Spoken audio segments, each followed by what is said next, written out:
Hey everyone, it's me, Maria Fontana, your favorite intuitive business consultant and growth strategist. So today in this masterclass, we're going to cover a question I get so often from a lot of my clients, and it's really something that we all have access to, but so many of us don't use it. So today's masterclass is going to be how to use and fine-tune your intuition to help grow your business to 6+, even 7 figures. So first and foremost, I want you all to just sit back right now, wherever you may be. And if you're watching this class, I want you to focus 100% of your attention on what I'm going to teach you today. I want you to turn off all your distractions, put your phone away if you're not on it, shut down everything else, and take a deep breath. So take a deep breath.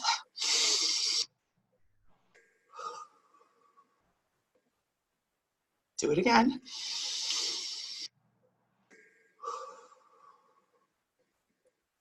Feel how amazing that feels. Now, I want you all to really pay attention to your heart center. Your heart center is right here in your chest. That's where your intuition resides.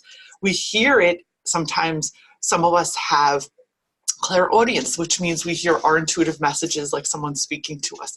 Some of us actually visualize our intuition and we actually see things before they're going to happen or while they're happening. Some of us may get different sensory stimuli, like you might get a chill or you might get this weird feeling or a pit in your stomach. Everyone's different, and the way your intuition shows up for every single one of us is different. So really tune into how your intuition shows up for you and how it resonates inside your body. Now I want you to take another deep breath. That feels so good. So first of all, number one, how to fine-tune your intuition and help it grow your business. It's really simple. I want you all to know that every single one of you has intuition. Some of us have our intuition a little bit more sharpened because we use it.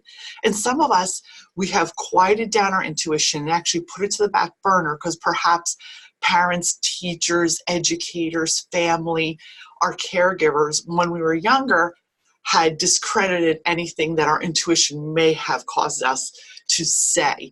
So this is a normal thing that happens to a lot of people.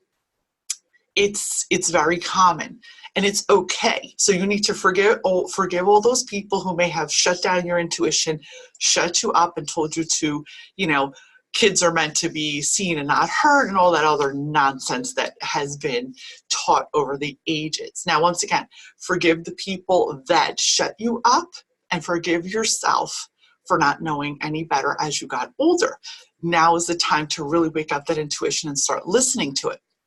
So it is a God-given gift that we all have. It's our sixth sense, and it can be sharpened like anything else. It's like an athlete. The more you use something, the clearer, sharper, and more athletic it becomes. So number one is, I want you to really intentionally spend time in silence every day. So that means 2 minutes, 1 minute, a few minutes a day. Make it a point to spend time in silence, especially nowadays with all this technology. You have to intentionally shut down everything as I hear a chainsaw drilling outside my window while I'm trying to do this. So the irony, shut down everything and spend a few minutes in silence. Now, if you would like to meditate or you would like to learn to meditate, that's great. If you just want quiet, that's great too. Number two is go out in nature. I don't care if it's 5 minutes. Go out and sit by a tree, go out and walk on the beach, go walk your dog outside, go look at the trees, go look at the sky, even spend a few minutes outside before you go to bed and just look at the stars. Connecting with nature instantly connects you more to your intuition. Now, walking barefoot on the grass, on the dirt, on the sand, even 2-3 minutes, it can just really help ground you and connect you once again. But you have to intentionally take these things and take action and pay attention to how good it feels when you do it. Number three, you have to do things you love. So intuition is fed by a happy soul. If you're constantly in a state of emergency, constantly in a state of burnout, constantly in a state of I gotta run, you're not focusing on what really is. You're always trying to get to the next thing. This clouds intuition because it's not being heard. So your intuition comes from a place of love. It doesn't come from a place of fear. Coming from a place of fear or lack is your ego. So you will learn intuition is protective, and it will, let's say you're going somewhere and also you're like, you know what? You hear that in your head, go left, don't go the way you normally go today. That's your intuition guiding you. It's not coming from a place of fear. It's coming from a place of love. It's not fearful. You will learn that when it feels good and it comes from the inside, that's your intuition. When we get red flags, when you get a chill, when you meet someone and something feels off, when you start second guessing your first choice, that's your intuition. Your first choice, 9 times out of 10, is your intuition. And then when you start second guessing it, that's your ego coming in and trying to cloud your judgment. So remember, focus on what you feel. And when you start really listening in, you will get better and better at it. When you say yes, but you really meant no, that was your intuition and your ego fighting there. So someone said, hey, would you like to come to this party at 7 o'clock tomorrow night? We're going to be listening to a band. You're like inside, silently, you're like, I don't want to fucking go there. No. That's your intuition. It's no. Oh, well, I'll let you know. We'll see. That's your ego shutting your intuition up. You see how that goes? So your initial answer, what comes from your soul, is your intuition. Okay. Another great tool is having a journal. So I'm a big fan of journals. I have a whole bunch of them here. So this is like a daily, I always have one. You buy them. You can buy them at TJ Maxx. You can buy them at Marshall's. You can buy them anywhere that makes you happy, honestly. And every day, make it a ritual. Once again, put it in your calendar in a ritual to journal about what's going on. It could be your feelings. It could be your thoughts. It could be your goals.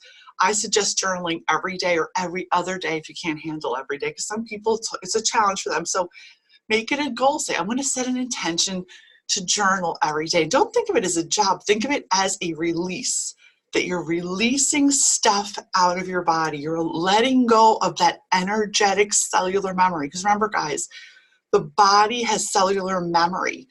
That's why we have learned behaviors, because our cells remember stuff and just keep repeating. If we don't practice eliminating that cellular memory, it's going to come back over and over again and have you repeat the same patterns over and over again. And last but not least, which I really use every single day, it's such an important thing, is gratitude and breath. I do an exercise. This is my own creation. I learned part of this from my healer, and I have incorporated it into my own life. While I'm working, let's just say I'm at the computer 2-3 hours working on my business or wherever I may be, I make sure I take 2 to 5 minutes to just breathe. And with every breath, thank the universe for something. So I might be like, thank you for my kids. Thank you for my clients. Whatever. Thank you for my eyesight. Thank you for my husband. Thank you for my home. Thank you for my dogs. Thank you for my teeth. Thank you for all the money I have in the bank. Thank you for all the millions that are coming to me. Now, even if this is not a true fact yet, if you thank the universe for what you have, the abundance will start to flow. But if you're saying it, but you're not logically believing it, it's not gonna work. So remember, thoughts are learned behavior, and we can change those learned behaviors. Intuition is something bigger than us. It's not our rational mind, it's our superpower. We all have it. Fine-tuning it is simply implementing these rituals and some other rituals. There's not only these, there's a lot more, which I can cover another time if you guys like this, and implementing them every single day. Disconnecting from the noise and really listening to what your gut is telling you. We have the gift, you have the gift, you can hone in on it and use it every day. How to use this in business? Well, when making clear decisions, when making decisions on how to invest in something, when making decisions, I use this a lot with my clients when creating choosing their niche, choosing their messaging. It's all intuitively based because our intuition knows exactly what we need. It's not what society's telling us. It's what our life purpose is. And if you are here to monetize your mission, and monetize your magic and create a business that's going to resonate with your soul, you must master listening to your intuition. So I hope this helps all of you. I am so honored to love and support all of you. Here's giving you tons of love and light, and hoping you have an awesome day.